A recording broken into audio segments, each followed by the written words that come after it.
Puede que sea un poquito larga, pero bueno, vamos a esperar que no sea tan larga.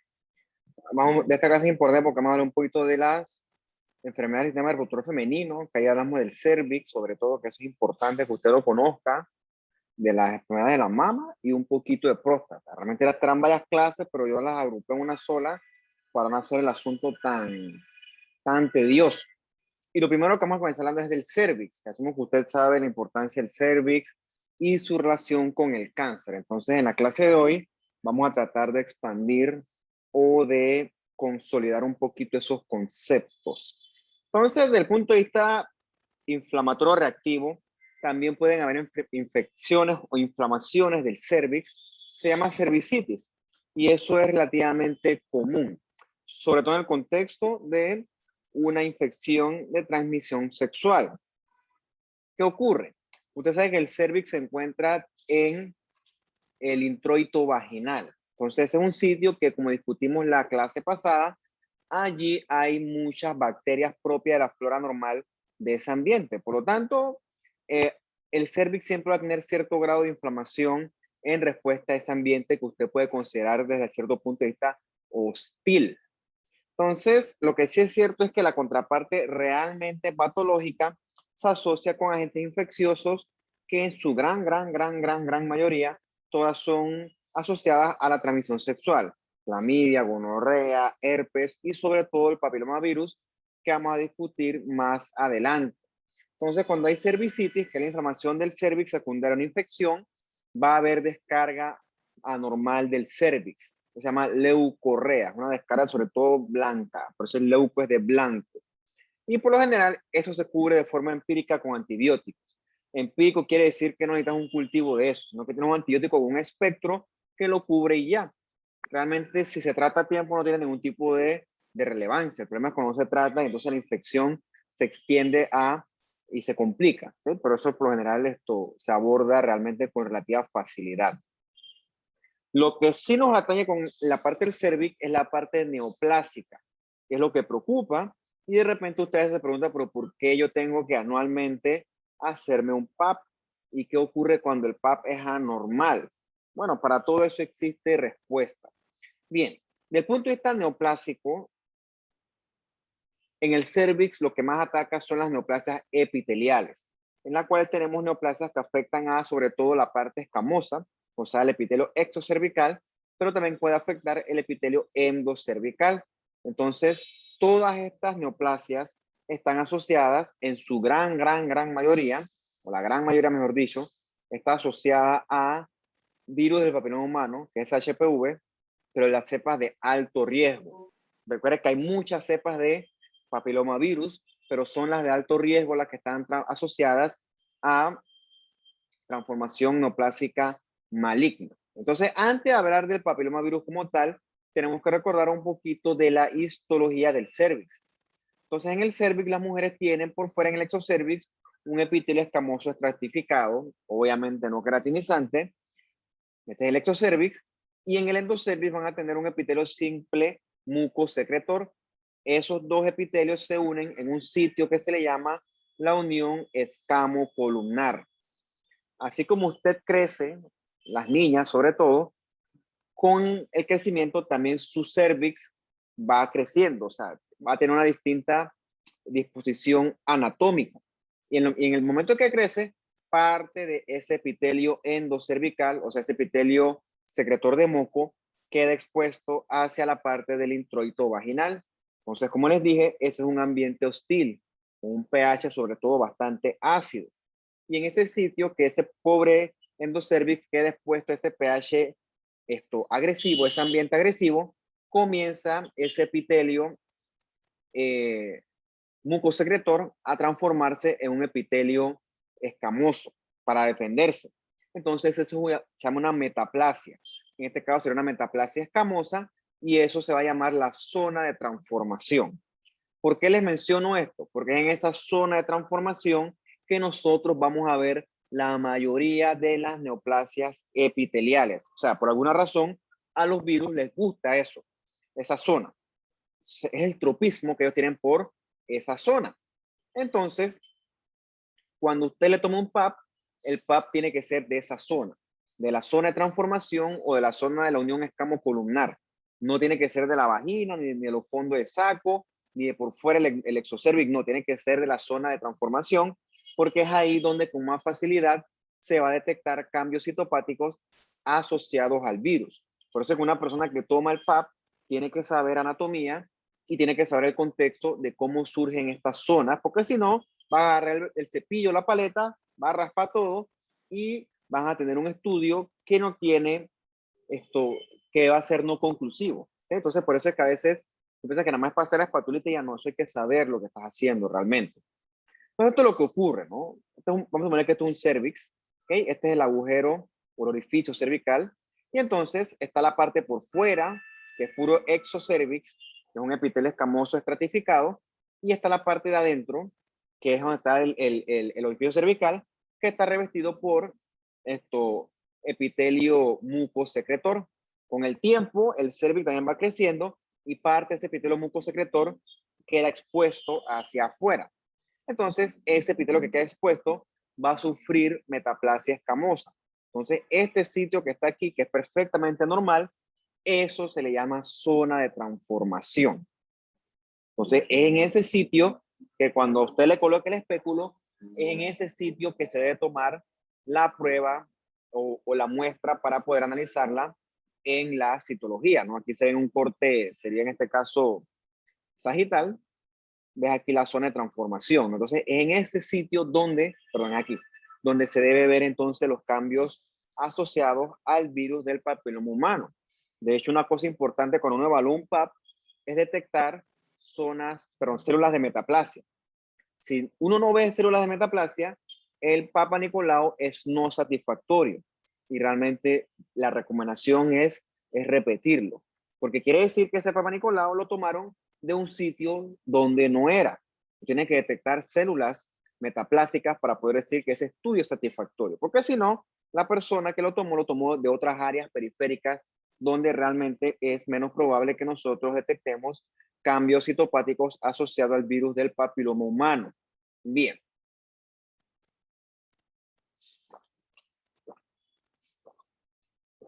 Con respecto a el cáncer de cervix, o mejor dicho, cáncer de cervix no, porque el cáncer es un espectro final de algo que surgió de lesiones precursoras. Bien, la patogénesis de las neoplasias cervicales, sobre todo las epiteliales, usted sabe que se asocian al virus del papiloma humano. Es un agente infeccioso, es un virus.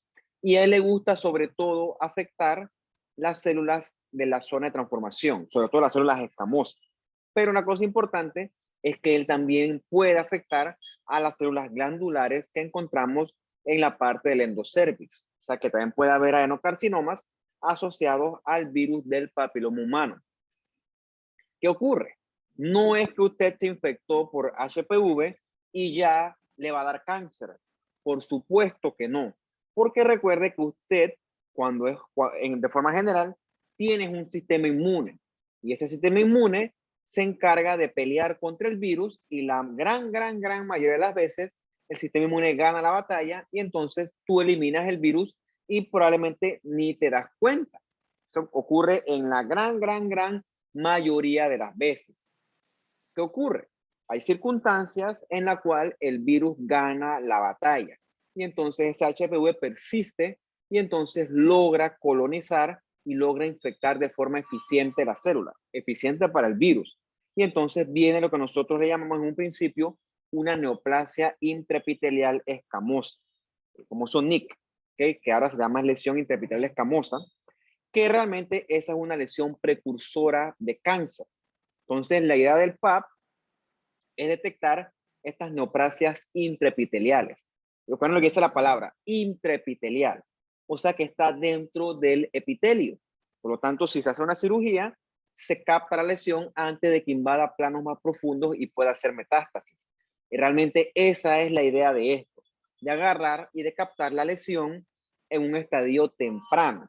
Porque como yo siempre le he dicho en este curso, el HPV, perdón, papilomavirus, es muy difícil de evitar su transmisión. Por ejemplo, yo tengo ahorita 32 años y ponte que yo me casé, pues, Y ponte que yo a mis 18 años, yo tuve una pareja en ese entonces y esa pareja me transmitió el HPV. Y yo no sé, yo no me he dado cuenta porque, por así decirlo, yo soy un portador asintomático. Y entonces, es una cepa persistente que ahora es que viene a resurgir. Y entonces yo se lo transmito a mi pareja, por decirles algo. Eso no quiere decir que yo fui infiel, eso no quiere decir que yo ando en malos pasos, etcétera, malos pasos relativos, ¿no? O sea, eso quiere decir simplemente que es un virus obstinado que lo adquirí y no me di cuenta, porque lo que pasa es que el virus es obstinado, es un virus que se ha adaptado a sobrevivir. Entonces, realmente, ¿qué me sugieres a mí? Que no tenga relaciones, pues, como tú me has pedido, eso es antinatural. Si yo me casé, yo tengo mi pareja estable, lo que quiere decir es que el virus sobrevive y se queda contigo viviendo y entonces puede ser transmitido. O sea, entonces, realmente es difícil evitar transmitirlo porque el virus se ha adaptado a ser altamente transmisible. Entonces, lo que hacemos nosotros hoy en día es captar en los estadios tempranos. De manera que si tú tienes el virus, no pasa nada. Eso no quiere decir, pero o sea, queremos que evitar es que te dé el cáncer. Pero es que la gente es muy ignorante. La gente dice, ay, papillomavirus, y hasta que saltan. Y realmente eso no tiene, o sea, la ignorancia es una cosa muy peligrosa cuando tú no sabes qué leer. Te pones a leer basura y entonces te alimentas tu cerebro de cosas que no son productivas. Entonces, realmente, papillomavirus llegó para quedarse. Un virus que está adaptado para sobrevivir. Entonces, el hecho de que tú no tengas lesiones o no quiere decir que no lo tengas. Lo tienes ahí, solo que, por ejemplo, tu sistema inmune lo controla, lo mantiene a raya. Pero el virus tiene las herramientas para sobrevivir, adaptarse, etcétera, y tiene muchas cepas. Pues, por ejemplo, ponte que yo adquirí el virus y mi sistema inmune lo eliminó, lo erradicó. Bueno, probablemente en la otra relación vuelve y lo adquiera, y así me voy. O sea, el tipo llegó para quedarse, es como el resfriado. Virtualmente es imposible evitar que te resfríes. ¿Por qué? Porque son virus que están altamente adaptados a transmitirse de una persona a otra. Entonces, realmente, la idea principal de esto es evitar la transmisión, pero el objetivo real es evitar la progresión a cáncer. Y eso se logra gracias a el PAP, que eso vamos a hablar un poquito más adelante. Por supuesto, como les dije, HPV solito no es suficiente para desarrollar un cáncer. Tiene que haber otros factores de riesgo que se suman a esto. Por ejemplo, comienzo de vida sexual a temprana edad, porque si tú comienzas tu vida sexual a los 13 años, yo sobreentiendo que tú a los 25 años vas a haber tenido muchas más parejas sexuales que una persona que comenzó su vida sexual, ponte que a los 20. No es que te estoy juzgando, pero temprana edad significa también irresponsabilidad, significa menos conocimiento. ¿Okay? Eso sucede, eso es normal. Entonces, eso es un factor de riesgo para sufrir, para que la neoplasia sea una neoplasia que avance más rápido. Obviamente, múltiples parejas sexuales, obviamente eso aplica para todas las ITS. En el caso del hombre, múltiples parejas sexuales previas, también un factor de riesgo. Un problema con esto es que en el hombre no hay un PAP como tal. ¿Okay? No existe una prueba de tamizaje para los hombres, así como existe para las mujeres. Y lo que sí queremos evitar es que lo que tú tengas es una cepa de alto riesgo. Realmente las cepas de alto riesgo son las que nos preocupan. Las de bajo riesgo son controlables, pero el alto riesgo es el problema. Entonces aquí tienes uno de los factores de riesgo en esta infografía, ¿no? Obviamente el virus, historia familiar, susceptibilidad genética, deficiencia inmune y tabaquismo, ¿no? Él siempre está metido en todo el tabaquismo bendito. Bien. Entonces, desde el punto de vista biológico, el virus del papiloma humano es un virus tipo DNA que se mete en las células epiteliales y entonces comienza a replicarse y se multiplica en muchísimas copias. Bien, ¿cómo él produce enfermedad? Bueno, él tiene dos oncoproteínas principales, la E7 y la E6, en el orden que más les guste. ¿Qué ocurre? Esas dos oncoproteínas agarran e inhiben a el P53 y al RB. Recuerda las clases anteriores que estos son importantes genes supresores de tumor, o sea que son genes que codifican proteínas que regulan el ciclo celular. son como policías. Policías que evitan que tus células, sobre todo las escamosas, proliferen sin control. Pero el virus llega y agarra a los policías y los elimina. ¿Okay? No hay retenes, no hay puntos de control. Y por lo tanto, las células, su ciclo celular, se sale de control, valga la redundancia, y comienza eso a proliferar, proliferar, proliferar, proliferar. Y entonces, con el tiempo, de esa forma, para más menos, es que se forma la neoplasia. Obviamente, la cepa de alto riesgo tiene mayor facilidad para hacer esto en menor tiempo y con más obstinación, mientras que la cepa de bajo riesgo, por eso es bajo riesgo, es menos probable que inhiba estos genes supresores de tumor. Entonces, en ese sentido, las cepas que nos preocupan son las de alto riesgo. Las más conocidas son las 16 y la 18 y se asocian a más de la mitad de las neoplasias cervicales intraepiteliales y los carcinomas de cervix. Esto que tienes acá, esta es la figura, esto es un pene, obviamente, acá está el glande, y ves estas verrugas aquí que están en el dorso del pene. Estos son los famosos condilomas acuminados, u otra forma de decirles son verrugas genitales. Se asocia a estas verruguitas, por muy feas que sean, muy desagradables que sean, se asocian a cepas de bajo riesgo, ¿okay? Que son las cepas 6 y 11. Estas verrugas genitales que ocurren en el contexto de unas oncoproteínas con actividad mucho más débil. Teóricamente, el paciente con el tiempo y con tratamiento se cura esto y él al año de desarrollar la enfermedad, máximo 2 años, ya él puede controlarlas. Entonces, esto aquí, esto no es cáncer, ¿ok? Esto no es cáncer, eso es epitelio escamoso que proliferó mucho y formó esas verrugas, que sí, son feas, son desagradables, son estigmatizantes, pero realmente eso no quiere decir que sea cáncer. De hecho, esas verrugas genitales se asocian a cepas de bajo riesgo, mal llamadas benignas, sino que son cepas de bajo riesgo y la probabilidad de que esto progrese a cáncer son de muy bajas, por no decirles nula, porque bueno, nunca puede ser cero. Esto es lo que ocurre, ¿no? Está la S y la E7 que inhiben entonces o bloquean el P53 y el RB y eso favorece la proliferación de las células escamosas. Entonces, es lo que ocurre con esto. Entonces, a este paciente se le da tratamiento tópico, a veces que estas verrugas se pueden operar y ya una vez que tú las eliminas, pues no vuelven a crecer siempre y cuando el sistema inmune del paciente sea competente. O sea, por eso es que es un problema, por ejemplo, en el paciente HIV-Sida, son de más difícil control porque ese paciente tiene su inmunidad pues depletada o deprimida, por así decirlo. Pero yo creo que se en el concepto de que es que esto aquí no es cáncer, por Dios, son verrugas, o sea, eso tiene tratamiento.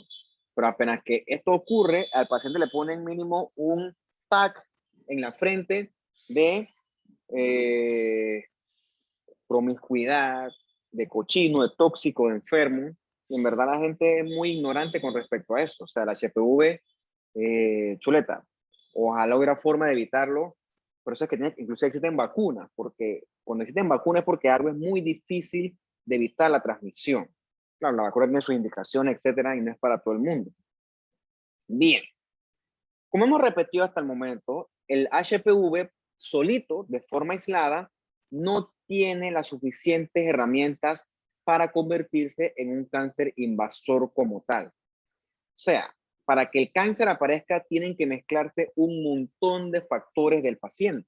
Por ejemplo, un sistema inmune que lo permita, un estatus hormonal que lo permita, una base genética que lo permita y que tus genes supresores de tumor tengan la capacidad o sean susceptibles de mutar. Eso para que ocurra, tiene que pasar mucho tiempo, ¿ok? Mucho tiempo. Por eso es que HPV no es igual a cáncer. Entonces, por ejemplo, yo adquirí el virus, pero mi sistema inmune pudo manejarlo y por lo tanto yo no desarrollé una neoplasia intraepitelial. Entonces, muchas personas le pasa así, lo adquieren, lo limpian y no queda rastro de él. Por eso es que si tú ahorita, hoy, te haces un PAP y sale negativo, no quiere decir que ya tú estás curada. No, tú tienes que seguir haciéndotelo anualmente porque puedes volver a adquirirlo. O sea, la única forma de realmente evitar la progresión a una enfermedad más avanzada es siempre hacer el control periódico, que dependiendo de las circunstancias, por lo menos es anual. Entonces, miren esta tablita aquí de libro, este flujograma. Aquí era el papilomavirus, y entonces esto tiene la cepa de bajo riesgo, ¿no? La cepa de bajo riesgo que se asocian a los condilomas, que son esas verrugas genitales. Entonces, si el paciente tiene alguna deficiencia inmune, vulnerabilidad genética, como dice aquí, entre otros factores de riesgo, entonces necesitas haber estado en contacto con la cepa de alto riesgo para entonces desarrollar las lesiones. SIL es Squamous Intraepithelial Lesion, ¿ok? Entonces, si la infección persiste, entonces tú desarrollas un HSIL, que es un High Grade Squamous Intraepithelial Lesion, ¿no? Una lesión intraepitelial escamosa de alto grado. Pero para que eso se transforme, tú necesitas tener muchísimas copias del virus. ¿Ok? Mira que es aquí, 1.000.000 o más, muchísimas copias del virus que se establezcan a lo largo de muchos años. Entonces, realmente, esto es lo que aplica si tú solamente el virus actuara por sí solo. ¿Ok? Si el virus actuara por sí solo, se necesitarán muchos años de la infección para que se desarrollara una lesión interepitelial de alto grado que con el tiempo evolucione a un cáncer metastásico. Entonces, realmente, la lección de esto es que HPV no es igual a cáncer. Tienen que juntarse un montón de otros factores de riesgo para que el HPV te pueda causar un cáncer. Es para que se den ese concepto de que no es igual, no es ni remotamente parecido. Es un factor de riesgo que está bien definido. Bien. Entonces, vamos a hablar un poquito de las lesiones intraepiteliales escamosas del cervix per se. ¿Ok? Entonces, son lesiones precursoras al cáncer.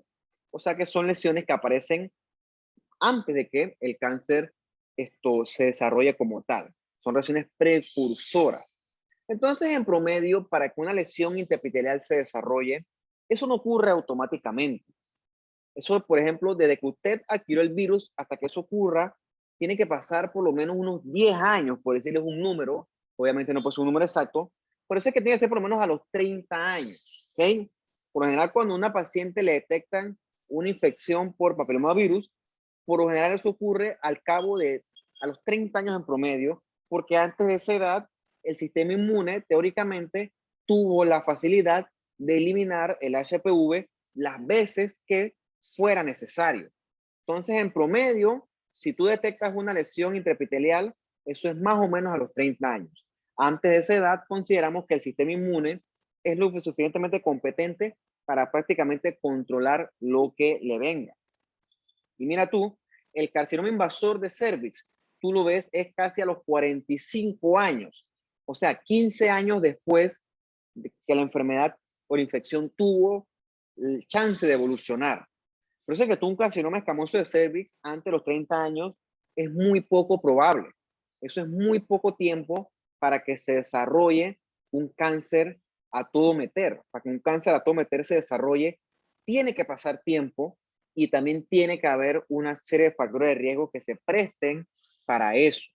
Entonces, por eso repito, no ocurre automáticamente. O sea, tú ves un carcinoma invasor de cervix ya en una paciente mayor de 45 años. Antes de esa edad es raro porque una de dos, o el sistema inmune lo eliminó o eso no ha progresado todavía hasta ese nivel. Entonces, esa lesión intraepitelial escamosa del cervix, nosotros, gracias al sistema de Bethesda, lo dividimos en dos grupos. Está la de bajo grado, que es esa que tenemos aquí, que es la low grade, que está asociado a cepas de bajo riesgo en su gran mayoría, y que estas lesiones no deben estadísticamente progresar a cáncer.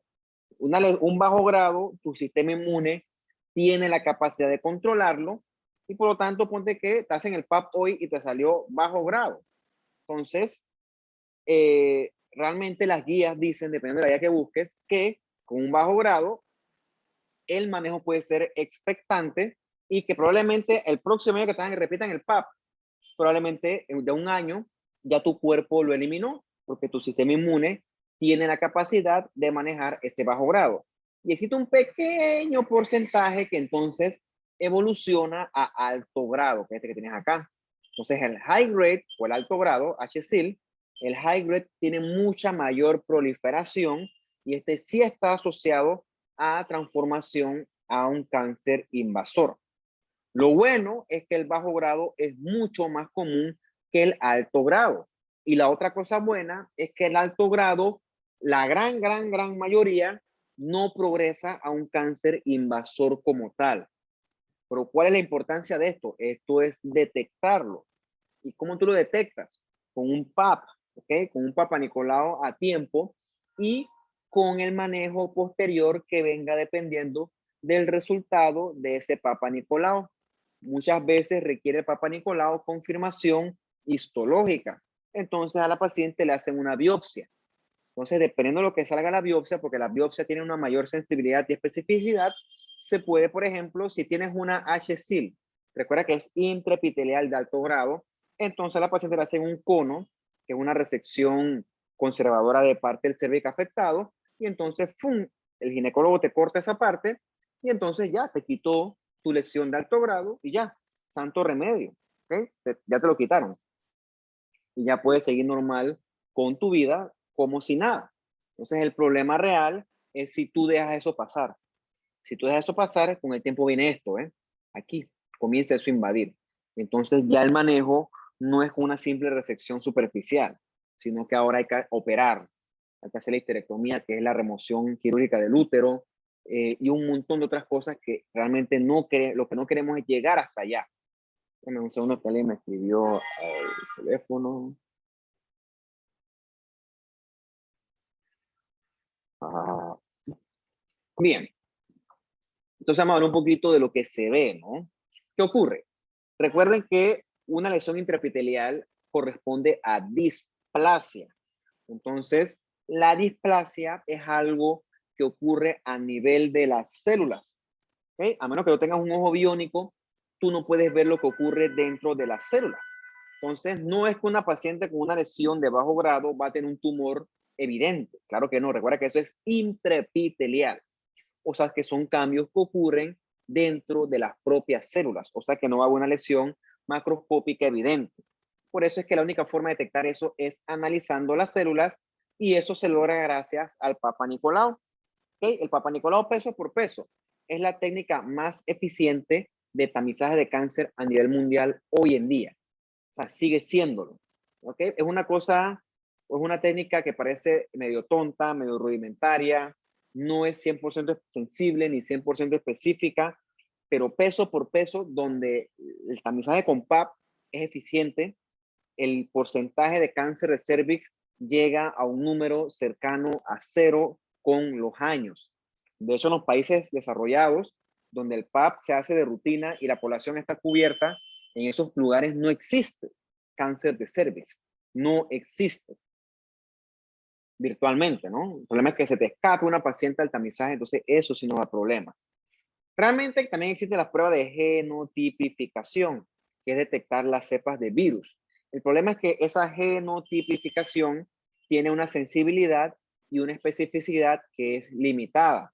Tiene que ver con la toma de la muestra, de dónde tiene que ser, qué protocolos se usan en el laboratorio, y por lo tanto, peso por peso, no existen guías específicas al respecto, y hoy en día sigue siendo el gol estándar el PAP y la biopsia. Realmente lo correcto es hacer las cosas en conjunto si hay alta sospecha de infección por papilomavirus, PAP y genotipificación con biopsia. ¿Qué ocurre? Eso es muy caro. ¿Okay? La genotipificación hoy por hoy es muy cara. Sin embargo, el PAP es súper, hiper barato en comparación con esa genotipificación. Por lo general, las mujeres, que es donde se hace la detección con PAP, adquieren por primera vez el papilomavirus aproximadamente a los 20 años. Eso es un promedio.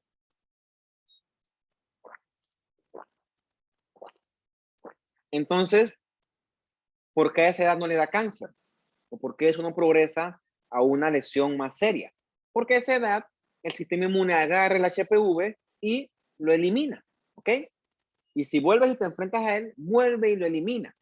Entonces, por eso es que realmente antes de los 30 años, hacer genotipificación no está normado, porque tú estás analizando un líquido donde realmente si había virus, tu sistema inmune, en ese caso de la paciente joven, lo elimina.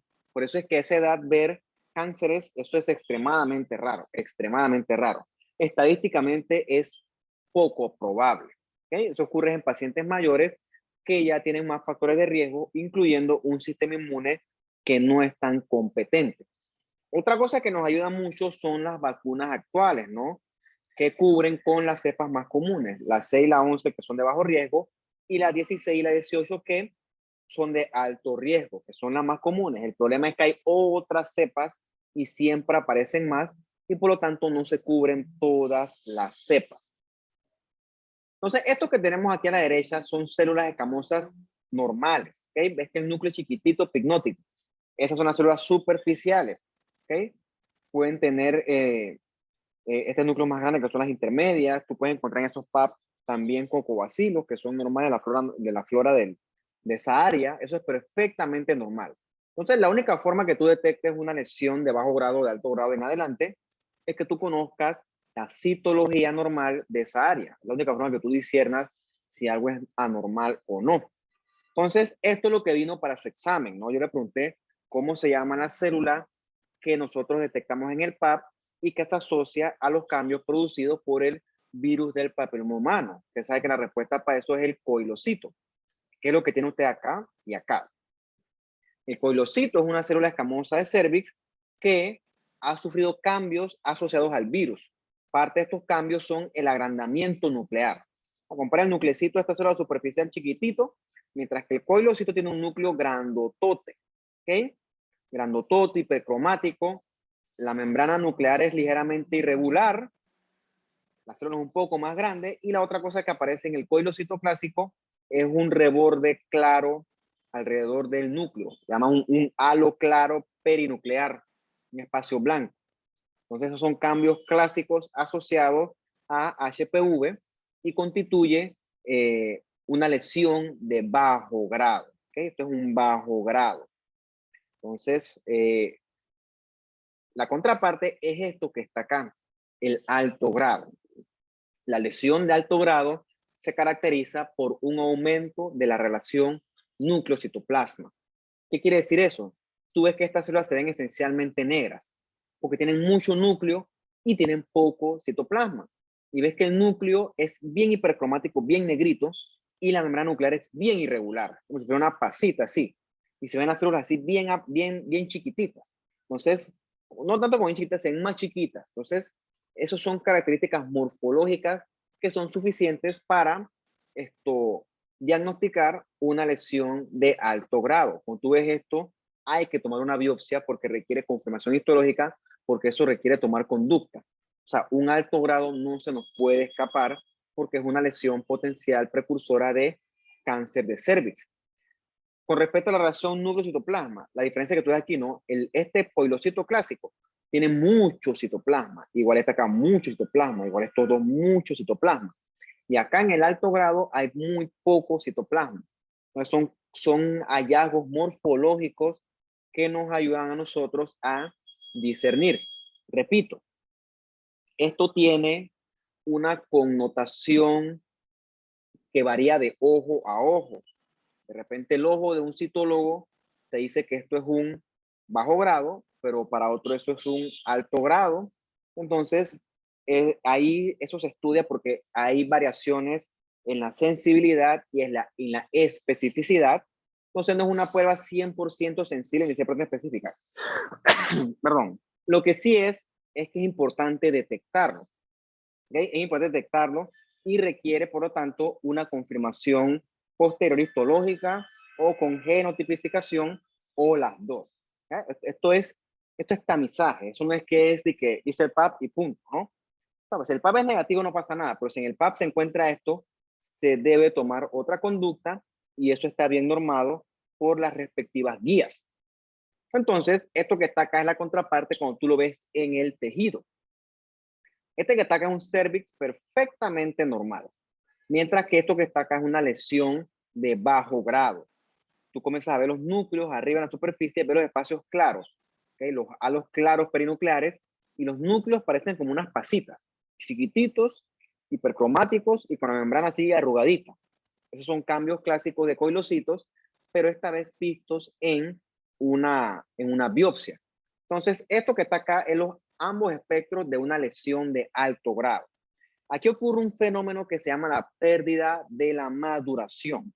Por lo menos en el epitelio original, las células de la capa basal son distintas a las células de la capa superficial y esas dos son distintas a las células de los estratos intermedios. O sea, a medida que tú vas subiendo, las células cambian de morfología porque van madurando. Mientras que en la lesión de alto grado, la maduración esa se pierde. Las células de la basal son igualitas a las células de la capa superficial. Es una pérdida de la maduración. O sea, estas células están haciendo lo que les da la gana, porque su ciclo celular no tiene control. Entonces, los núcleos de las células son hipercromáticos, o sea, morado eso. Los núcleos son agrandados, poco citoplasma, y lo que tú encuentras aquí son mitosis que llegan inclusive hasta la parte de arriba, hasta el tercio superficial. Ustedes saben en su clase de histología que en un epitelio escamoso, las mitosis, se limitan a los estratos basales, máximo para basales. Pero tuvo una mitosis acá arriba, eso es completamente anormal. Esto es un cáncer, de hecho, esto es una lesión de alto grado, también le llaman carcinoma in situ. ¿Okay? A esto lo único que le falta es invadir la membrana basal. Entonces, eso es lo que no queremos. No queremos que este sujeto se meta a la membrana basal, porque cuando él invade, él tiene la capacidad de llegar a los capilares linfáticos y poder entonces hacer metástasis. Entonces, él puede ser todo lo feo que tú quieras, pero si está arriba en la membrana basal, es operable y entonces se puede prevenir. ¿Okay? Todavía es abordable. Y esta que está acá es una intermedia, ¿no? Está entre un bajo grado y un alto grado. O sea, es como que los grados intermedios. Pero esta que está acá, a la derecha, eso está toda madre, está toda mecha. Esta es la que no queremos. Bien.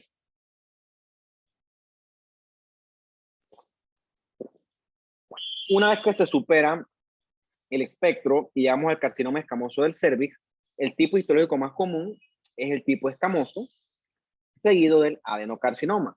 Ambos en un 99% se asocian, mentira, como 90-95%, se asocian al virus del papiloma humano. Estos sí son detectables desde el punto de vista macroscópico. Esto que está acá es un cervix, ¿no? Y la mucosa como está, rojiza, friable, irregular, este sí se puede ver con el ojo desnudo. Entonces recuerda que esto no ocurre de un día para otro. Eso suele ocurrir ya es después de los 45 años que el virus adquirió las características para poder evolucionar a un cáncer como tal. ¿Cuál es el problema? Que esto se ve en mujeres que nunca se han hecho un Papá Nicolau. Parece tonto, pero ocurre. ¿Okay? Eso sigue ocurriendo en lugares donde la atención sanitaria no puede llegar. Entonces, en esa paciente el cáncer es muy sintomático.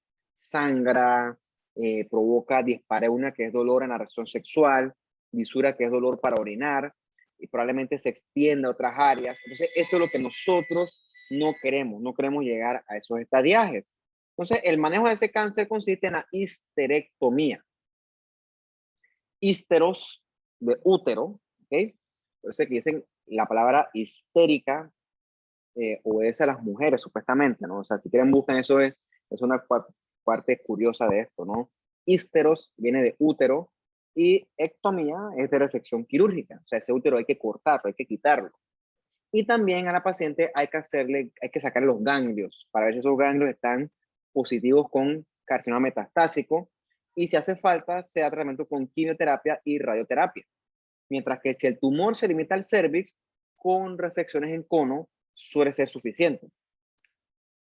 Esos tumores del cervix, hay unos que se ponen bien feos, como este que tenemos acá, ¿no? Mira todas estas celulotas enormes, grandototas. O sea, es un tumor que si le da chance, se pone bien de alto grado. O sea, son tumores que, si tú se lo permites, se chuleta. Los tipos se ponen bravos. Entonces, son tumores que de alto grado. Entonces, esto de acá es a lo que nosotros no queremos llegar. Nosotros queremos captar esa lesión cuando está máximo así o quizás así. pero no queremos que llegue a un carcinoma escamoso a toda mecha que puede hacer invasión vascular y entonces hacer metástasis. ¿Okay? Eso con respecto al cervix. ¿Tienen preguntas hasta aquí?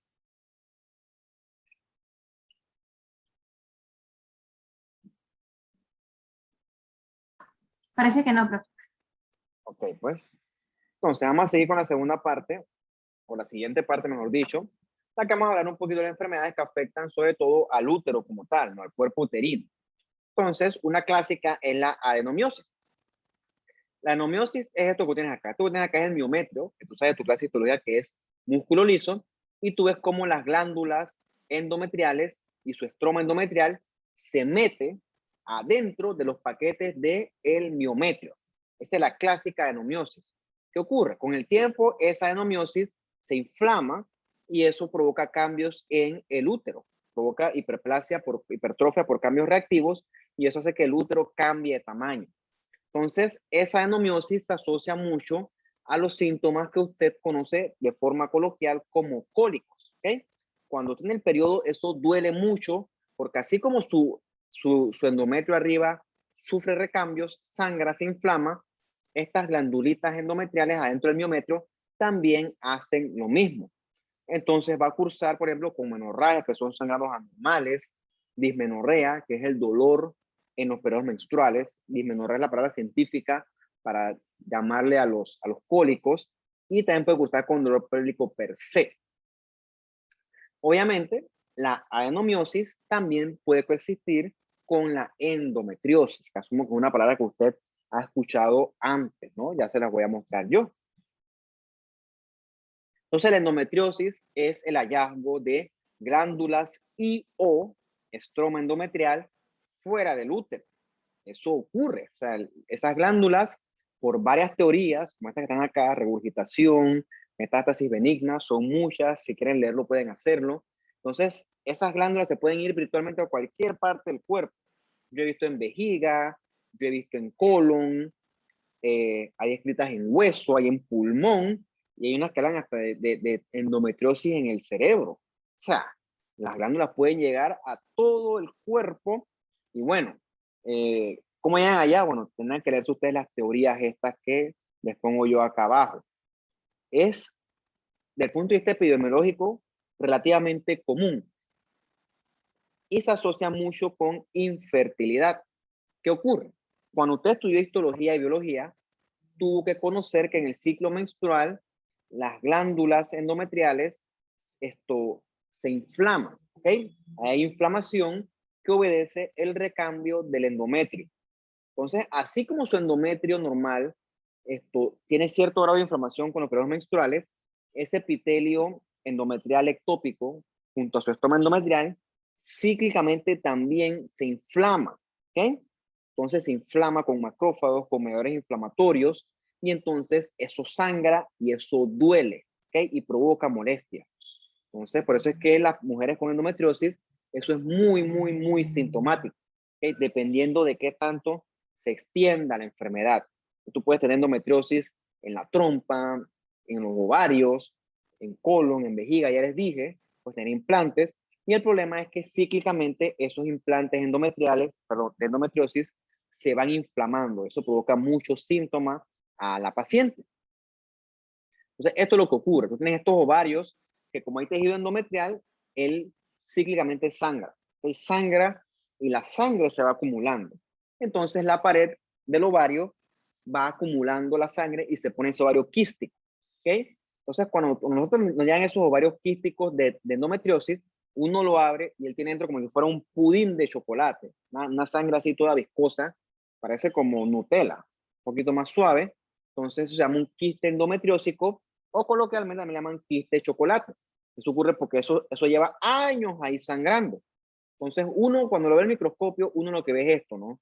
Que son puros macrófagos llenos de hemosiderina. Porque esos macrófagos llegan y les gusta comerse esos eritrocitos que están ahí persistiendo de forma anormal. Entonces, obviamente, con el tiempo, ese quiste endometriósico crece, crece, crece, y eso provoca mucha inflamación con mucho dolor. Eso es muy sintomático para la paciente y no queda de otra que operarlo porque eso va a seguir ocurriendo, porque los depósitos de tejido endometrial están ahí. ¿Qué ocurre? Como eso se inflama con el tiempo, va a haber ciclos de reparación, cicatrización, etcétera, etcétera, etcétera.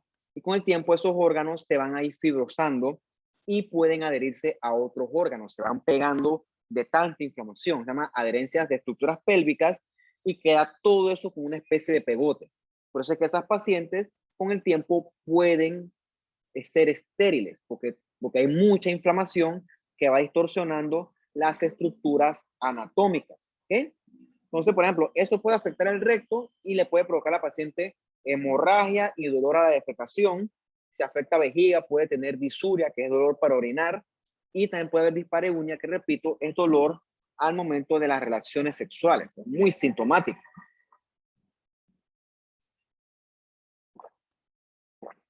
Otra cosa que aqueja mucho a las pacientes es el sangrado uterino anormal. ¿Por qué? Porque ese sangrado uterino anormal, hasta que se muestre lo contrario, puede ser cáncer. Claro, no vayan a decir que ahora dije que sangrado uterino normal es cáncer, por supuesto que no. Pero en una paciente mayor siempre sospecha o levanta la sospecha, mayor que decir posmenopáusica después de los 45 años o quizás más. Entonces, obviamente no es que sangras y ya, es cuánto sangras, qué cantidad sangras y si eso va acompañado de otros síntomas. Por ejemplo, ¿no? Tú estás embarazada, obviamente yo no voy a pensar en un cáncer, en otras cosas, ¿no? Por eso tiene que haber un contexto clínico adecuado. Entonces, el sangrado, dependiendo de la edad de la paciente, va a tener otro tipo de diagnóstico diferencial.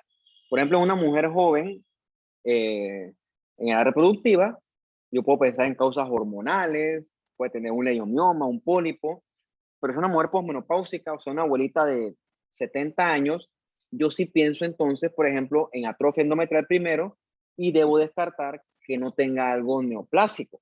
Entonces, el sangrado preocupa dependiendo de la edad de la paciente. Creo que eso lo corrige, ¿no? Si es una paciente mayor, sí me preocupa porque puede ser algo malo, pero en una paciente menor tengo que ir descartando cosas. Sobre todo la cosa más normal es asociada a desbalances hormonales. Entonces, por ejemplo, tú tienes que conocer ciertos términos, ¿no? Por ejemplo, está la menorragia, ¿ok? Que son esos sangrados que son muy abundantes durante su periodo normal. O sea, por ejemplo, que la paciente, o no es paciente, ¿no? Es decir, individua, la persona tiene que cambiarse mucho de toallas sanitarias porque las toallas quedan todas eh, empapadas de sangre en muy poco tiempo. Hay veces que esos sangrados son tan abundantes que provocan anemia. Entonces, eso es anormal. Entonces, hay que ver por qué está ocurriendo eso. Lo otro que puede ocurrir es la metrorragia, ¿no? Que es que ocurren sangrados entre los periodos menstruales, un sangrado anormal. Y puede ocurrir la mezcla de ambas, que es la menometrorragia. Esos son términos que usted debe conocer. Y obviamente el posmenopáusico, que es ya después en las pacientes que ya no ovulan. ¿Okay? Entonces ya eso preocupa un poquito más porque eso no es hormonal. Entonces, ¿por qué pueden ocurrir sangrados posmenopáusicos? Por ejemplo, es un pólipo que tengas ahí, un leiomioma, y ya cosas, hiperplasia o carcinoma, que es lo que hay que descartar. Entonces, es muy importante la edad cuando hablamos de sangrados uterinos anormales. Entonces, una cosa importante que hay que descartar siempre son las hiperplasias endometriales. Las hiperplasias por lo general ocurren en respuesta a un estímulo hormonal sostenido. En este caso, un estímulo por parte del estrógeno. Entonces, ¿qué pasa? Ese estrógeno favorece mucho la proliferación de las glándulas endometriales. Se prolifera mucho eso y si no se controla, eso pone a la paciente en un riesgo de sufrir hiperplasia endometrial. ¿Cuál es el problema? Que la hiperplasia endometrial es un precursor de cáncer. ¿Okay? Entonces, en hiperplasia tú ves esto, ¿no? Ves cómo las glándulas proliferan mucho al punto en que entre las glándulas no hay estroma. O sea, hay una relación glándula-estroma muy aumentada. Entonces, eso no es normal. Eso se puede transformar en un cáncer si no tenemos cuidado. Entonces, la obesidad es un factor de riesgo para la hiperplasia endometrial, porque ese tejido adiposo es, por así decirlo, materia prima para síntesis de estrógenos. ¿Ok?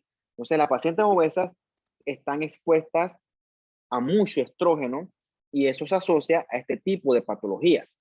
Otras causas de exceso de estrógeno son, por ejemplo, terapia estrogénica exógena, puede tener una lesión ovárica que produzca mucho estrógeno, la clásica es un tumor de la granulosa, o algún fallo en la ovulación. Entonces es importante que hiperplasia endometrial hay que dividirla en la que tiene atipia y en la que no tiene atipia. La que es sin atipia, pues muy poco chance de progresar a cáncer, pero la que es atípica, entonces sí tienes alto riesgo de progresar a cáncer. Entonces, por ejemplo, tú tienes que bajar y ver eso en el microscopio. Que tú tienes que ver características de atipia, plomorfismo nuclear, mitosis, etcétera. Entonces, eso requiere confirmación histológica junto a la historia de un sangrado anormal. Entonces, dependiendo de qué nosotros encontremos, el manejo puede ser hormonal. Si, por ejemplo, una paciente que quiere tener hijos, o sea, si quiere tener hijos, no puedes agarrar y operarla porque, pues, hay que pensar también en los intereses de la paciente. Pero si es una hiperplasia con atipia, que eso ya es cáncer, prácticamente, mucho riesgo de cáncer, o sea, una neoplasia intraepitelial endometrial, entonces sí hay que hacer la histerectomía. O sea, eso hay que ser un poquito agresivo cuando la neoplasia es de mucho mayor grado. Bien. Y con el tiempo, si no se cuida o no se aborda a tiempo, eso puede evolucionar a un cáncer de endometrio. ¿Okay? Vean que por lo general es una cosa de paciente posmenopáusica, arriba de los 55 años. Extremadamente raro, pero no imposible, verlo antes de los 40 años. Entonces, esto que está aquí es un útero, un corte coronal. Este es el cuerpo del útero, aquí abajo está el cervix. Estos son los anexos, ¿no? Anexo es ovario con su trompa, ovario con su trompa. Entonces, esto que está acá es un corte que agarra endometrio, miometrio y acá abajo la serosa. Y tú ves el crecimiento exofítico del endometrio. Esos crecimientos son por lo general de cáncer, siendo el tipo más común el carcinoma endometrioide y el otro que es más raro, por suerte, es el carcinoma seroso, que es por definición un tumor malísimo, es bien malo él y de muy alto grado. El carcinoma endometrioide se asocia al exceso de estrógeno y por lo tanto se asocia también a las hiperplasias endometriales. Es el más común y se llama endometrioide porque se asemeja a las glándulas endometriales normales. Es distinto al carcinoma seroso porque ese se ve en mujeres ya más ancianitas, 70 años para arriba, ¿no? En promedio. Así que 65, 70 años, se asocia con atrofia endometrial y este es un tumor mucho más agresivo y se asocia siempre con la mutación, casi siempre, de TP53. Recuerda que este es un gen supresor de tumor. Ambos se asocian con un sangrado uterino anormal. Por ahí comienza el estudio de esto, porque eso sangra. Bien.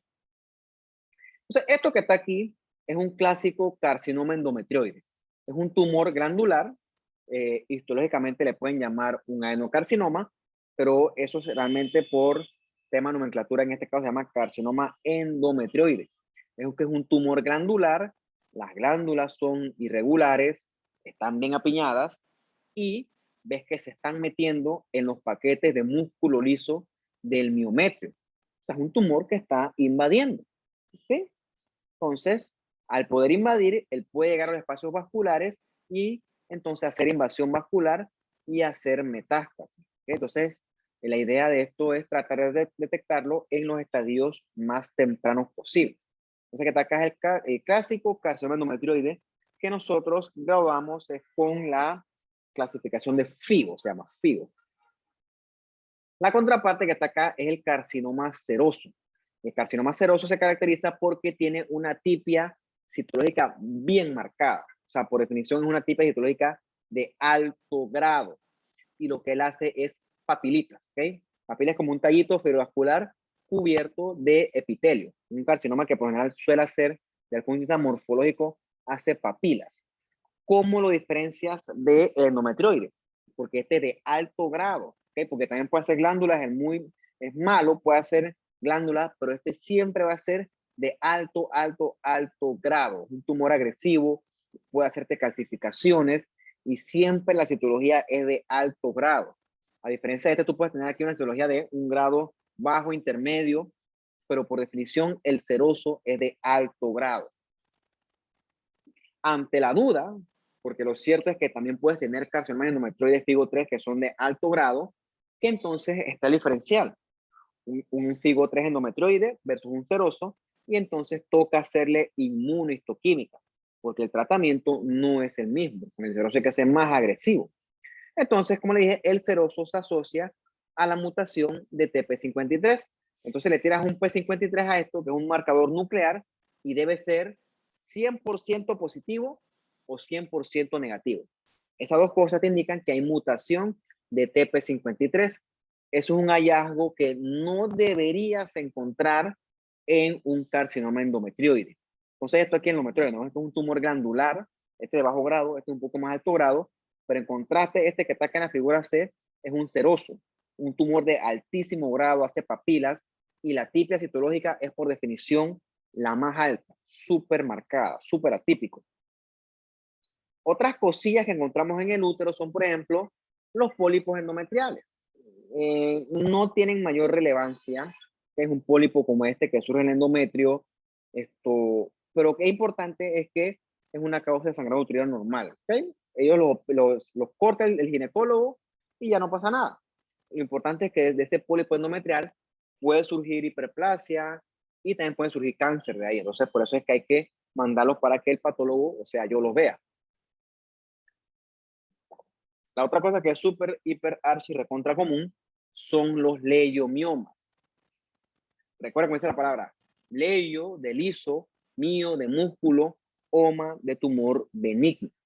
Entonces son mal llamados fibromas. O sea, eso no se llama así. O sea, cuando digo que son extremadamente comunes, no es mentira.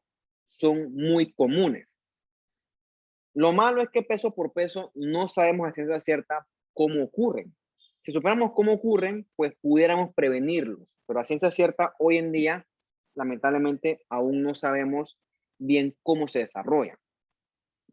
Lo importante cuando tú los cortas son tumores bien circunscritos, blanquitos, pueden ser múltiples, y lo importante es su ubicación. Pueden ser intramurales, cosas que están dentro del miometrio, pueden ser submucosos que están debajo de la cavidad endometrial, o subserosos que están debajo de la serosa. ¿Cuál es el problema? Son benignos, pero crecen mucho. Y al crecer mucho pueden comprimir estructuras vecinas y entonces provocan dolor, provocan sangrado anormal y también pueden provocar muchos síntomas. Entonces, si la paciente ya está satisfecha con su edad reproductiva, entonces a la paciente le hace la histerectomía y santo remedio. Bien. Esto que está acá es un clásico pólipo endometrial, ¿ok? Es un sobrecrecimiento que está lleno de glándulas endometriales y si bajamos, él tiene arterias de pared gruesa, ¿ok? Y otra cosa que tiene que tener él es recubrimiento epitelial en al menos 3 de sus lados, ¿ok? Es un diagnóstico que es relativamente fácil si sabes lo que estás viendo. En contraste, esto que está acá es un leiomioma, perdón, son muchos leimiomas. Esto que está acá es un útero, que la verdad es que el libro se muere de hambre tomando fotos, o sea, yo puedo tomar mejores fotos que esa, por Dios, está bien en panga eso. Esto que está acá es el cervix, esto que está es la cavidad endometrial, y ves los leimiomas, ¿no? Ves que son tumores circunscritos, ¿ok? Bordes bien definidos, y entonces al corte son arremolinados de blanquecinos a amarillos. Entonces, puedes tener que los que están dentro del miometrio, que son los intramurales, o los que crecen dentro de la cavidad endometrial, que son los submucosos, o los que están más por fuera, que son los subserosos. Los más comunes son los intramurales. Repito, son perfectamente benignos y cuando tú lo ves al microscopio, tú ves son estas células fusocelulares que se entrecruzan, que no son más que paquetes de músculo liso. Importante aquí es descartar que eso no sea un leiomiosarcoma. Entonces tú tienes que descartar que eso no tenga ni atipia nuclear, ni necrosis, ni figuras mitóticas anormales / abundantes. ¿Okay? Entonces, con respecto a la otra enfermedad, tenemos lo más misceláneo, que son los famosos quistes del ovario. ¿Okay? O sea, los quistes del ovario son porque a veces le dicen, ay, no, yo tengo un quiste en el ovario y la mujer cree que eso es una cosa que mínimo es cáncer. Y realmente eso es otra mentira. Un quiste en el ovario no es ningún cáncer. Hasta cierto punto son fisiológicos. Pueden ser folículos de Graaff que no se han roto y crecen mucho, como estos folículos quísticos. Y entonces tienes un ovario con esos quistecitos, pero eso no tiene mayor relevancia. Son quistes llenos de fluido transparente, son pequeñitos, pero bueno, a veces sí pueden crecer y provocar dolor. Pero realmente eso está lejos de ser cáncer. Otra cosa que se discute bastante son los síndromes estos de ovario poliquístico, que realmente eso consiste en un desorden hormonal. ¿Okay? En ese desorden hormonal, la paciente por lo general son obesas, tienen hirsutismo, que es mucho pelo en regiones que por lo general son andrógenas, o sea, regiones que son del hombre, por ejemplo, mucho vello facial. Eso tal vez un desbalance hormonal. Y también van a tener disminución de la fertilidad porque obviamente hay un desbalance hormonal.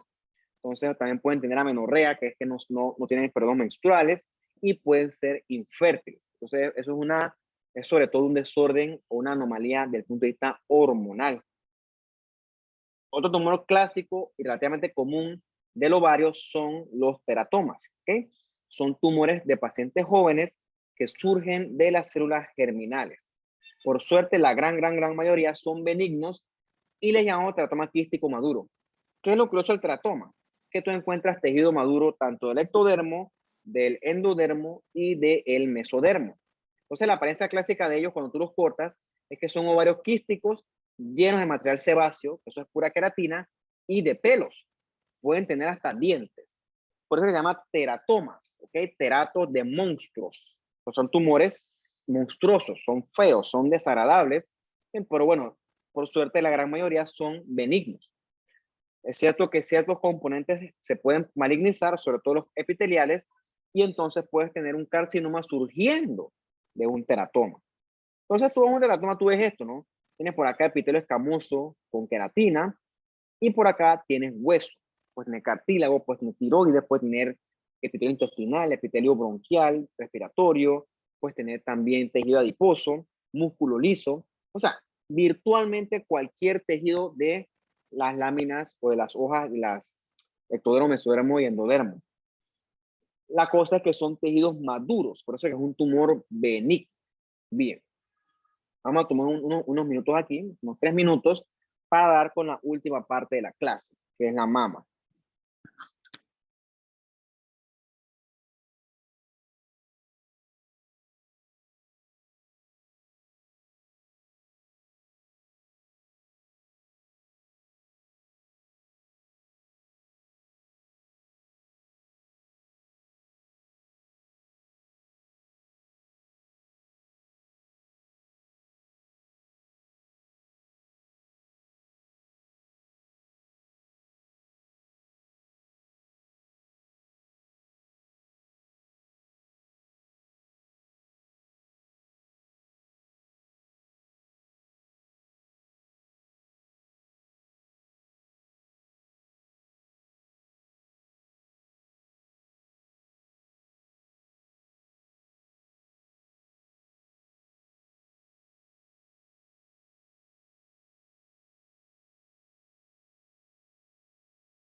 Listo, vamos a seguir entonces, ¿no? Entonces la mama es otra cosa que nos preocupa bastante hoy en día porque es el sitio que estadísticamente está más afectado por cáncer. El cáncer de mama es el cáncer más común hoy en día. Entonces la importancia de discutir esta parte de la clase es que hay otras patologías que no son cáncer en la mama y que hay que descartar. ¿Cuál es el problema de esto? Que con respecto a la mama hay connotaciones importantes. Por ejemplo, si tú le dices a un hombre que tiene riesgo de cáncer testicular de un solo lado y que hay que quitar el testículo, yo creo que eso no le es tan molesto.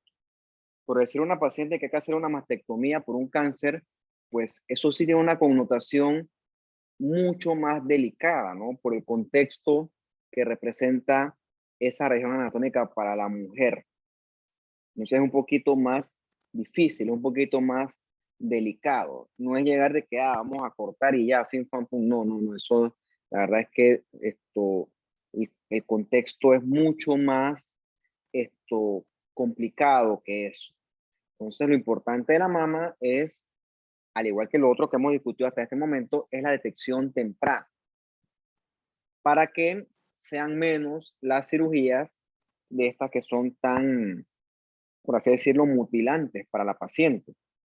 Entonces, eh, obviamente tiene que haber un síntoma que despierte la duda de por qué a esa paciente se le va a hacer ese procedimiento.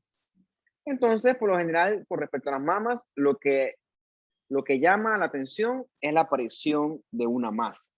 La paciente se examina por lo general y si palpa una masa, eso es lo que la lleva a buscar atención médica. Porque las mamas no duelen. Cuando una mama duele, que el contexto, perdón, el concepto correcto para eso se llama mastalgia o mastodinia. Por lo general, eso obedece a una reacción inflamatoria o infecciosa. Es que es más común sobre todo durante la lactancia. Otra cosa que preocupa a la paciente es la secreción por los pezones fuera del contexto de la lactancia materna. Puede ocurrir, no quiere decir que sea cáncer, sí preocupa un poquito cuando es una secreción que puede ser sangre y más si es de un solo lado del pezón o de un solo lado, mejor dicho, pues. Pero lo que sí preocupa es la aparición de una masa palpable. Repito, no todas las masas son cáncer y también depende de la edad.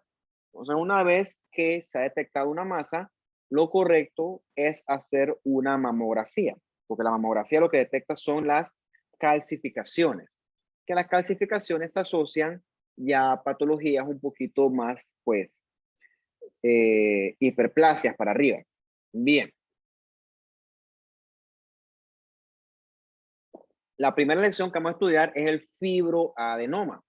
Es súper común en mujeres jóvenes y aparece como un nodulito como el que tienes acá arriba, un nodulito móvil que es así bien duro, bien cauchoso. Entonces no duele, no molesta y entonces, pero es un bultito que apareció.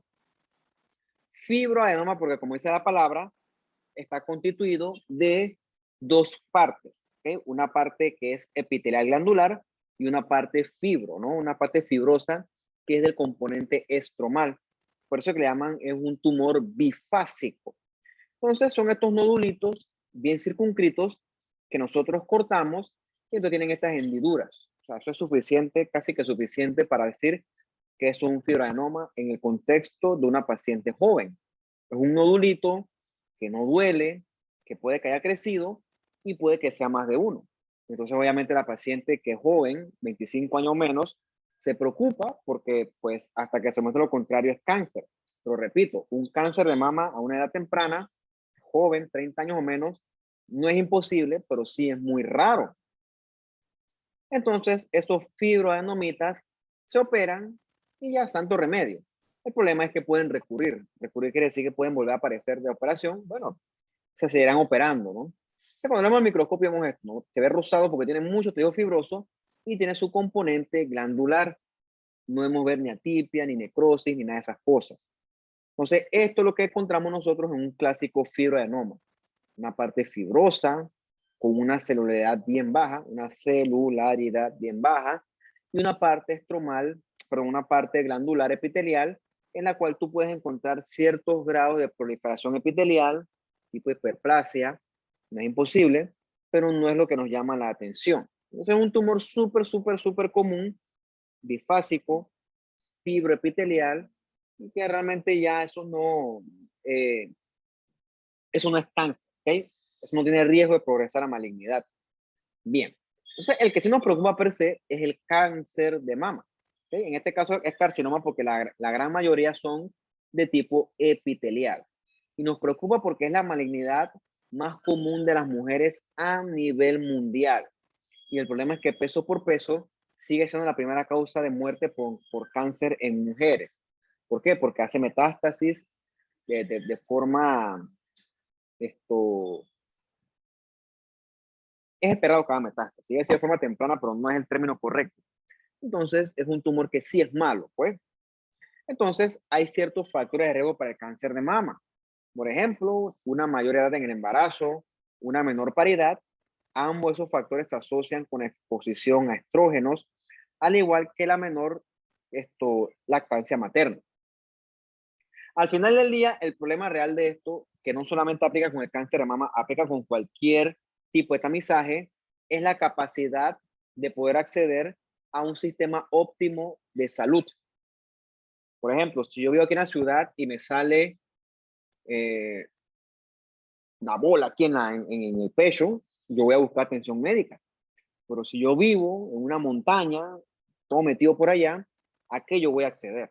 Entonces el problema es ese. Cuando la persona tiene una patología de base y no la puede atender porque no tiene acceso a una unidad de salud. Entonces, eso ocurre, ¿no? Muchas de estas personas de difícil acceso llegan con tumores muy avanzados. Entonces, con respecto a los cánceres de mama, es importante analizar el estatus de los receptores hormonales. Estrógeno, progesterona, perdón, y el HER2, que es el Human Epidermal Growth Factor, receptor 2, TU, porque eso nos ayuda a nosotros a poder darle un tratamiento u opciones de tratamiento a esa paciente. Entonces, ¿cuáles son factores de riesgo para el cáncer de mama? Por ejemplo, la edad, ¿ok? Es en pacientes mayores. Antes de los 25, 30 años, es muy raro. Si tu mamá sufre cáncer de mama, tú estás en mayor riesgo de sufrir cáncer de mama. Y otra cosa importante es que los hombres también pueden padecer cáncer de mama. ¿Okay? Eso no es exclusivo de las mujeres. Se asocia con ciertos hábitos, por ejemplo, de reproductivos, la lactancia, ya lo mencionamos, y también tiene que ver con las hormonas, ¿ok? Tiene que ver con la estimulación estrogénica. Entonces, esa estimulación estrogénica se asocia con mayor riesgo de cáncer de mama. Y otros factores de riesgo son, por ejemplo, la obesidad, parecido al caso de la hiperplasia endometrial, porque hay mayor exposición a estrógenos, y obviamente el alcoholismo, me faltó tabaquismo aquí, ¿no? Yo ese no lo encontré. Irónicamente, ¿no? El tabaquismo no está en el cáncer más común. Pero mentira, siempre es factor de riesgo. Entonces, el cáncer de mama se asocia con estos genes, ¿ves? Los BRCA1 y los BRCA2. Es importante que lo sepan. Bien. Entonces, el cáncer de mama también tiene sus factores moleculares que es importante analizar, porque esos factores moleculares te ayudan a ti a predecir los posibles tratamientos y el posible comportamiento biológico del tumor, y se definen en base a los receptores hormonales, al estatus y a la expresión de HER2. Eso nosotros lo determinamos por medio de técnicas de inmunohistoquímica y otros, ¿ok? Entonces, por ejemplo, tienes aquí un cáncer de mama epitelial y ves que es un tumor que es positivo a R, que es receptor de estrógeno, PR, que es receptor de progesterona, y al HER2. Entonces, es un tumor que esa paciente es candidata a tratamiento y le va mejor. Hay otros que son tumores que son triple negativos, o sea que es negativo todo esto, y esos tumores tienen otro comportamiento biológico y a la paciente suele irle peor. Entonces, en el desarrollo de la enfermedad involucran o influyen factores genéticos, hormonales y los ambientales que lo discutimos en la diapositiva anterior. Entonces, con respecto a los factores genéticos, puede que la paciente tenga alteraciones en genes que regulen la estabilidad genómica, eso ocurre a nivel de la epigenética, o puede que tengas alteraciones en genes que regulan las vías de señalización de crecimiento. Por ejemplo, puedes tener mutaciones en los genes BRCA1, BRCA2, eso se asocia mucho a cáncer de mama, ¿okay? El BRCA1 es sobre todo en los triple negativos y el BRCA2 se asocia a los R positivos, ¿okay? Los cánceres de mama también pueden tener mutaciones en TP53. Una mutación que es muy importante detectar es esta del HER2, ¿okay? Del Human Epidermal Receptor 2. Eso es súper importante. ¿Qué ocurre? Ese HER2 hace que los tumores sean muy proliferativos, ¿ok? Entonces, un tumor que es HER2 positivo es un tumor que prolifera mucho, pero que a su vez se le puede dar terapia dirigida, ¿ok? Creo que si no me equivoco, este es con el trastuzumab. Vamos a buscarlo, trastuzumab. Como no hay tratamiento, se me olvidan esas cosas. Voy a poner HER2 trastuzumab.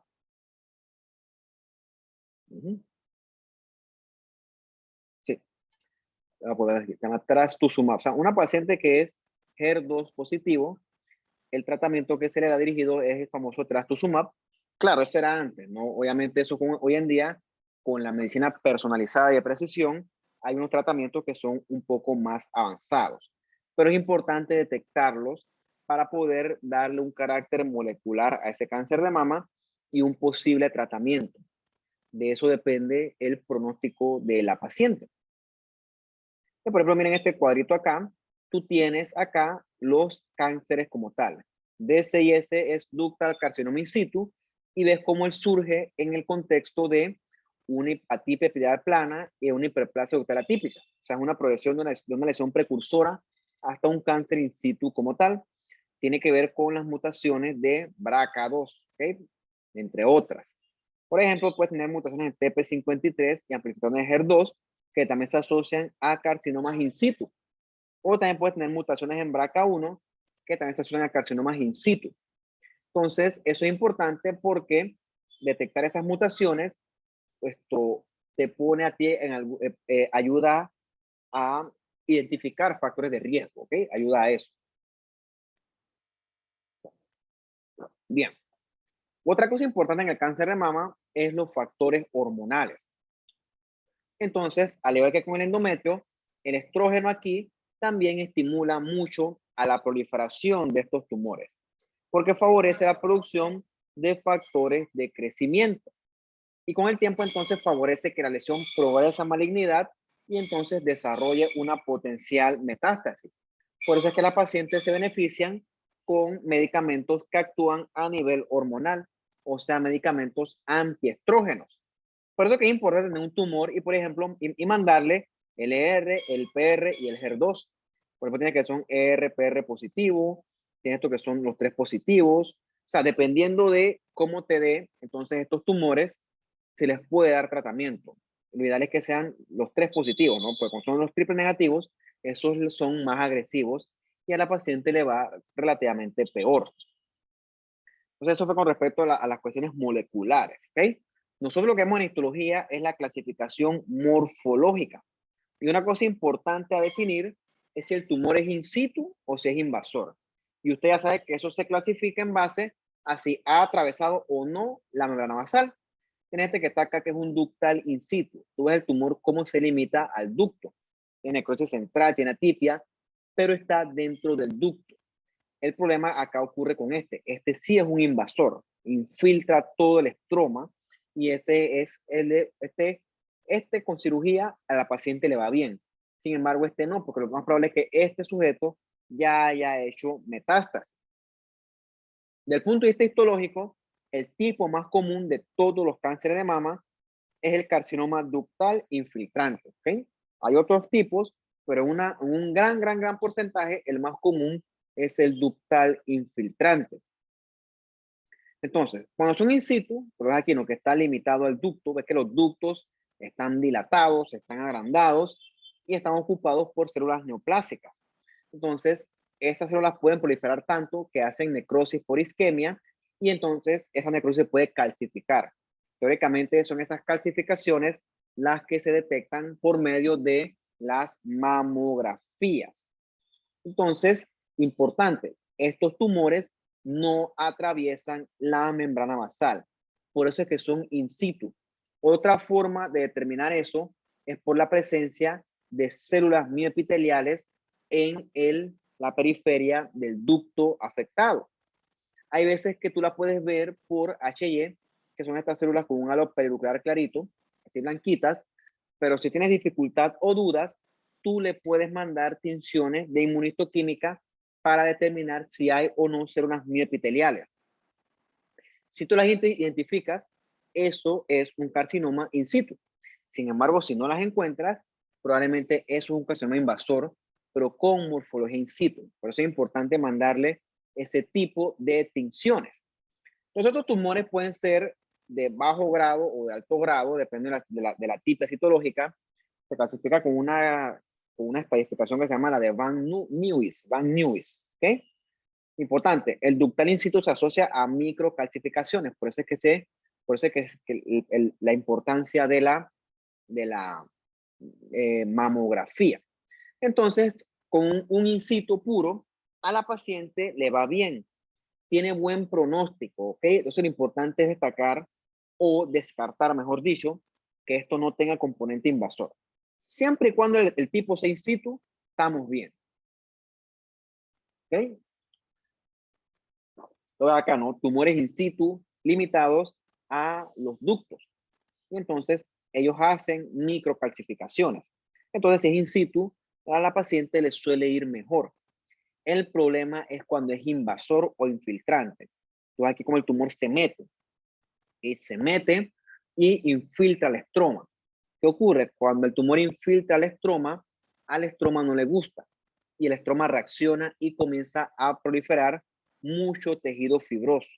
Esa proliferación de tejido fibroso en respuesta a un tumor se llama desmoplasia.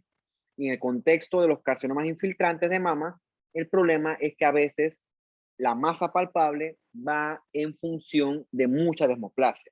Entonces puede que una mujer mayor, o también puede ser un hombre, si hay una masa palpable después de los 50 años, es altamente probable que lo que tú estés lidiando es con un cáncer de tipo invasor. ¿Okay? Entonces es importante determinar el grado histológico en base al promorfismo nuclear, la cuenta de mitosis, en base a la formación de glándulas. Es importante a estos hacerles los receptores hormonales y el HER2 para ver a la paciente qué chance tiene de recibir tratamiento. Dependiendo de eso, se hace un pronóstico. Lo otro que se usa mucho, sobre todo el otro mes, que vamos a estar pronto en el cáncer, en el mes del cáncer, que yo no estoy de acuerdo porque todos los meses deberán ser meses de cáncer, no solo octubre, es la famosa piel de naranja. Mira, con la piel de naranja el tumor está bien avanzado. ¿Por qué? Porque ese tumor ya ha hecho metástasis y esa metástasis se va y obstruye los linfáticos de la piel. Y eso es lo que da la piel, aparece piel de naranja. O sea, eso no es una cosa, o sea, cuando tú ves eso no es que tú vas a prevenirlo, ya eso está muy avanzado. Entonces, eso es lo que nosotros pues no queremos. ¿Okay? Aquí están los invasores, ¿no? Ves que son tumores glandulares que se meten, infiltran y provocan la reacción desmoplásica, que es lo que causa la masa palpable. Bien, con respecto al cáncer de mama, lo importante es el tamizaje a tiempo. Si la paciente nunca se ha tamizado, el cáncer va a debutar como una masa como tal.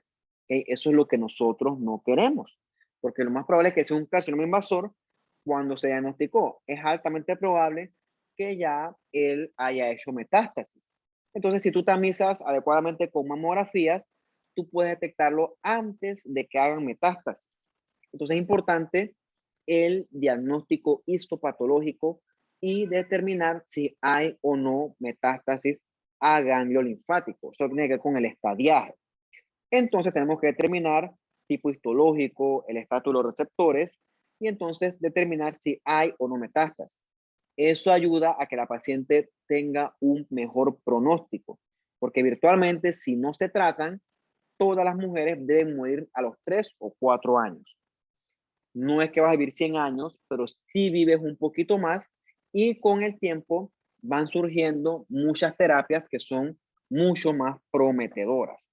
Entonces, tú ves que aquí, dependiendo de lo que es positivo, el ER, el HER2, hay tratamientos que van dirigidos y eso le ofrece a la paciente opciones de tratamiento. ¿Qué quiero decir con esto? Que cáncer no es igual a muerte. Cáncer avanzado es igual a muerte. Entonces, lo que no queremos llegar es a cáncer avanzado. Entonces, hoy en día tenemos muchas herramientas para tamizar a tiempo. ¿Okay? Y ahora sí, para terminar, en los últimos 10, máximo 15 minutos, vamos a hablar un poquito de la próstata. Bien, la próstata crece. Y que el hecho de que la próstata crezca no quiere decir que eso es un cáncer, porque eso ha precedido de esta patología que es súper común, que es la hiperplasia prostática benigna. Súper, hiper, recontra, archi común. En hiperplasia prostática benigna, a ver, alguien me chateó, la próstata crece, que como le da aquí, ¿no? Crecen los elementos glandulares, proliferan, y también los elementos estromales. Entonces, esta próstata que crece puede agarrar la uretra prostática y si crece mucho la aprieta, la va obstruyendo. Por eso es que el paciente con una hiperplasia prostática se queja mucho de síntomas urinarios.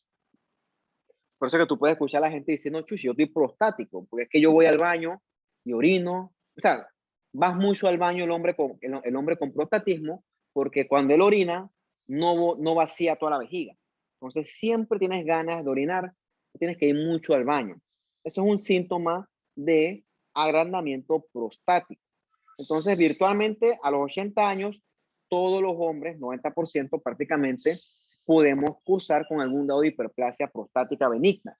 La palabra mágica aquí es benigna, ¿ok? Eso no es cáncer, ¿ok?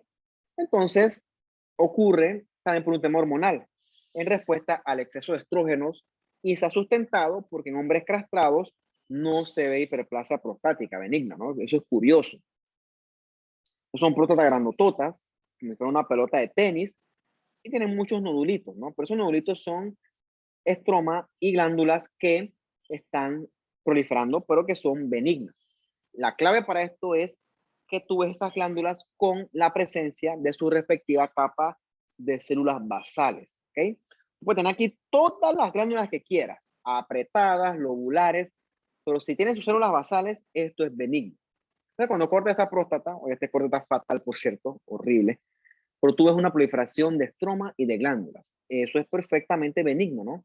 Hiperplasia prostática benigna. Y cuando bajas, sí, las glándulas impresionan, pero si las ves con calma, tú ves que tienen doble capa.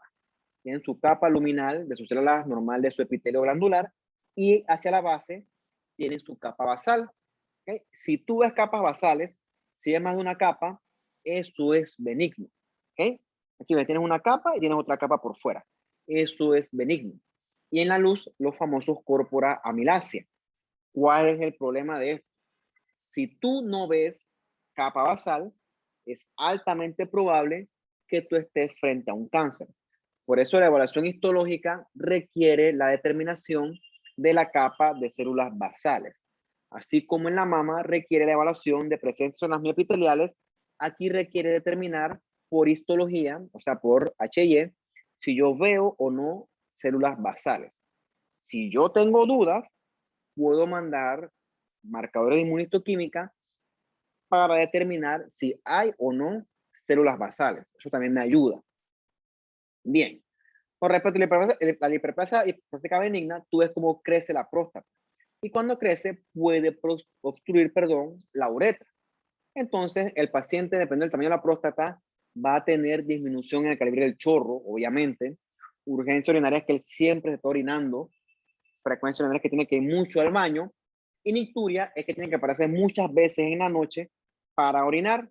Eso no es normal. Probablemente ese paciente va al urólogo, le hacen un tacto rectal, que eso es fundamental, y entonces ese paciente tiene algún grado de hiperplasia prostática benigna. ¿Okay?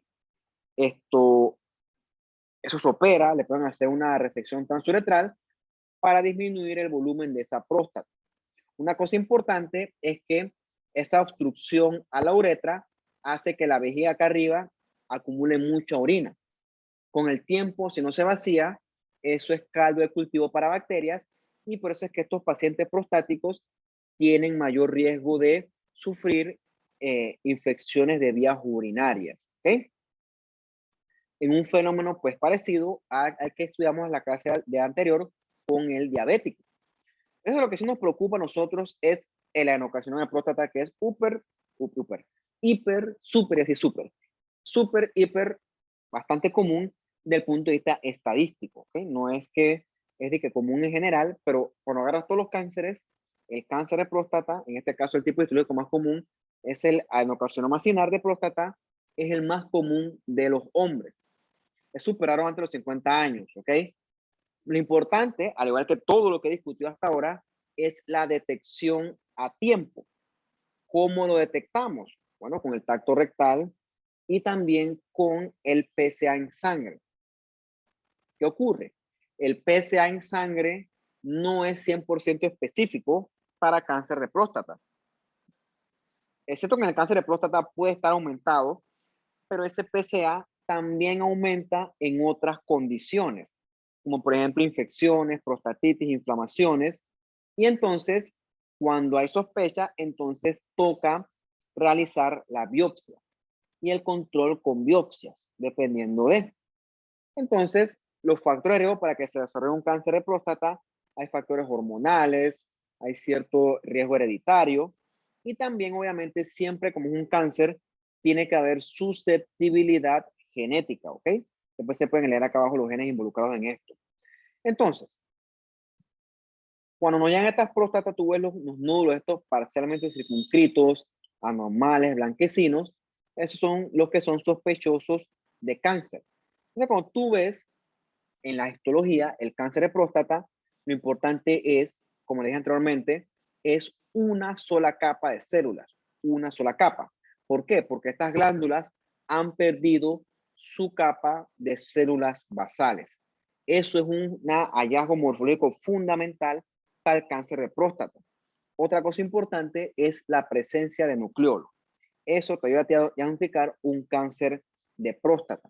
Igual son glandulitas infiltrantes que se meten, ¿ok? Entonces, claro, obviamente eso no es que, porque yo se lo digo, eso es así, o sea, eso usted tiene que entrenar su ojo para aprender a verlo bien.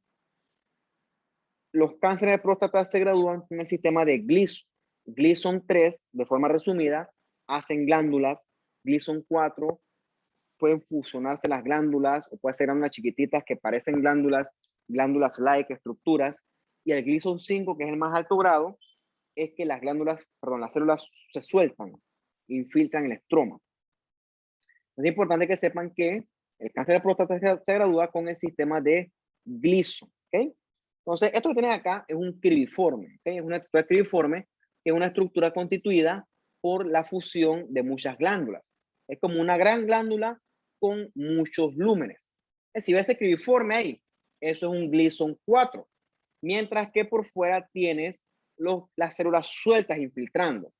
Tú ves que aquí no hay glándulas discernibles. Entonces, esto acá afuera es un Gleason 5. Mientras que aquí si tú ves las glándulas bien formadas, eso es un Gleason 3.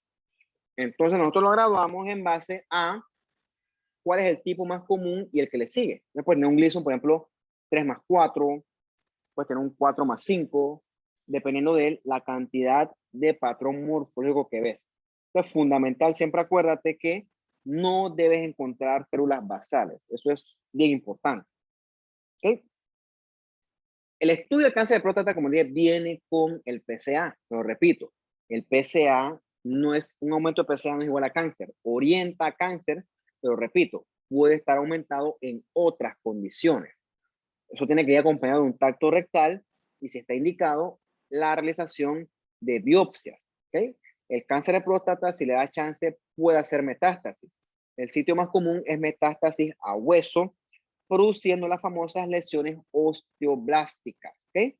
Entonces, recuerda que el PSA tiene limitaciones. Por ejemplo, una hiperplasia benigna puede tener un PSA aumentado. Una prostatitis puede tener un PSA aumentado. Instrumentalización de la próstata, ¿qué quiere decir? Un paciente que use sonda urinaria. Ese paciente, porque eso inflama, eso puede tener un PSA aumentado y no quiere decir que eso sea un cáncer de próstata. Y peor que eso, puedes tener cáncer de próstata con un PSA normal. Entonces, no crean que un PSA alto es igual a cáncer de próstata, no. Eso orienta, pero no es que es igual a eso.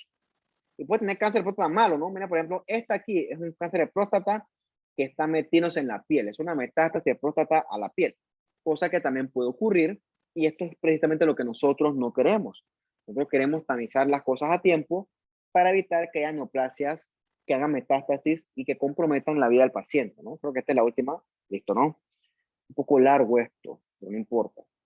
Se pudo terminar. ¿Tienen dudas, preguntas, comentarios? O sea, buco material, por cierto.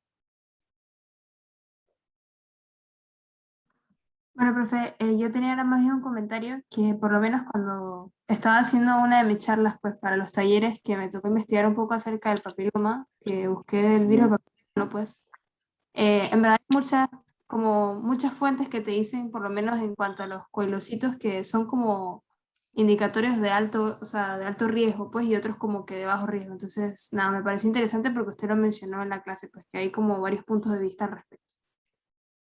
Mira, por ejemplo, si tú agarras 10 patólogos y le das un PAP, tiene que ser con un coilocito de libro para que los 10 coincidan en que eso es un bajo grado. Pero tú puedes tener, por ejemplo, uno que te diga que es negativo, puedes tener otro que diga que eso es alto grado, y eso ocurre. Y no ocurre solamente aquí en Panamá, ocurre en los grandes centros de investigación. ¿Qué ocurre? Recuerda que los cánceres no leen los libros, los papilomavirus no leen los libros, y ellos generan cambios que sugieren, pero que no son de que, el clásico coilocito con el espacio claro y el núcleo irregular. No, ojalá siempre fuera así, ¿ok? Pero recuerda, si eso fuera así, entonces no hubiera necesidad de patólogos ni de citólogos, y eso lo operaba una máquina. Realmente eso requiere entrenamiento visual, y a veces no tenemos, ponte que son 5 checks, y a veces no llego a los 5 checks, llego a 3 de 5. Bueno, para mi criterio, eso es una lesión de bajo grado, y yo prefiero favorecer a la paciente que la sigan viendo, porque si yo le pongo que es negativo, a la paciente la van a dar de alta y resulta que sí tiene algo. Por eso es que esto es muy delicado, ¿no? Esto es muy delicado porque resulta que si yo me equivoco y yo digo que no tiene nada y tiene algo, entonces yo me tengo un problema. O si yo me equivoco y yo digo que tiene algo, pero resulta que no era eso, también me tengo un problema. Por eso es que esta es la parte de responsabilidad.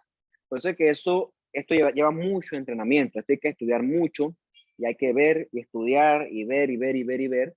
Y aún así, cuando tú vas a los congresos, no hay un acuerdo 100%, ¿ok? Nunca lo va a haber. Entonces, si te quieres ir para ese punto, infringe muchas cosas. Por ejemplo, la calidad de la muestra, la calidad de la tinción, la fijación, etcétera. Son muchos factores, ¿ok? Muchos factores que por eso es que no se acaba el asunto con el PAP. Una vez que el PAP tiene un resultado, viene otro tipo de cosas, ya sea la biopsia o la genotipificación o otros estudios. ¿Okay? Recuerda que eso es tamizaje solamente y puede variar y varía. ¿Okay? En la práctica varía, lo que ve Obregón, varía lo que ve Sánchez, lo que ve Pérez, eso varía. ¿Okay? Y eso es esperado. ¿Okay? Entonces, eso es, por ejemplo, un cirujano, dos cirujanos no operan igual. Alguno tiene otra técnica. O sea, hay muchos tipos de escuelas y eso es perfectamente normal en el ejercicio. O sea, con la práctica tú te das dando cuenta de eso.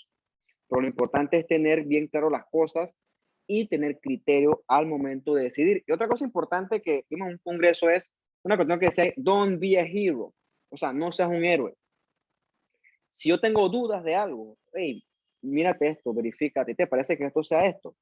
Pregunta, y así vas viendo si tu observación es reproducible. O sea, siempre hay que ayudarse, o sea, siempre tiene que tener a alguien que te oriente. Eso es lo bueno de trabajar en un centro grande, que tú puedes consultar. O sea, todos los días hay que consultar, que estudiar, que hay que aguantarlo, hay que echar para atrás. Por eso es que esto demora un poquito a veces, porque no es tan fácil como agarrar una máquina que te lea todo y ya, ¿no? Esto tiene su grado de dificultad y su grado de responsabilidad.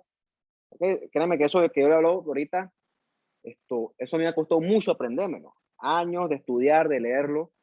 Y hay así cosas que yo no sé y que hay cosas que voy corrigiendo y que yo no soy experto en esto. Yo tengo poca experiencia en comparación con patólogos viejos que tienen toda una vida, que saben más que yo. Entonces la experiencia también es fundamental para esto. Es súper importante.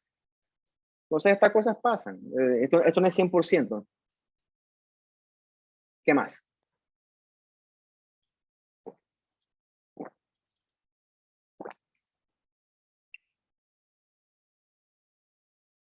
No tienen más dudas ni preguntas, entonces los dejo para que hagan sus cosas, que ya es medio tarde, bastante tarde.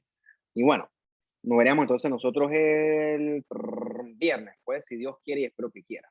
Entonces, cuídense, muchachos, y que estén ustedes muy bien. Listo, profe, que esté muy bien. Muchas gracias. Hasta luego. Hasta luego. Chao, chao, chao, chao, chao.